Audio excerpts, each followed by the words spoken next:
আন্তর্জাতিক fast food chain McDonald's অবশেষে পা রাখতে যাচ্ছে বাংলাদেশের রাজধানী ঢাকায়। বহুল প্রত্যাশিত এই জনপ্রিয় ব্র্যান্ডটি স্থান পাচ্ছে হজরত শাহজালাল আন্তর্জাতিক বিমানবন্দরের নতুন নির্মিত তৃতীয় টার্মিনালেই।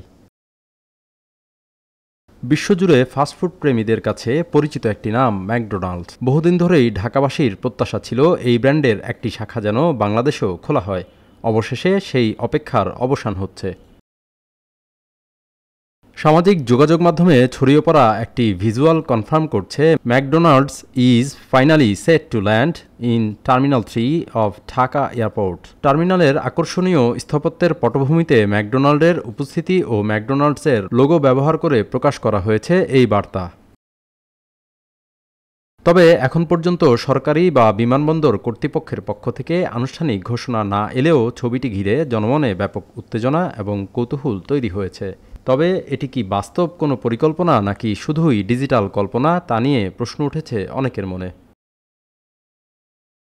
যদিও বাস্তবতা এখনও স্পষ্ট নয়, তবে এটি সত্যি হলে বাংলাদেশের আন্তর্জাতিক ফাস্টফুডের জগতে এটি হবে এক বড় সংযোজন। এখন অপেক্ষা শুধুই আনুষ্ঠানিক ঘোষণার।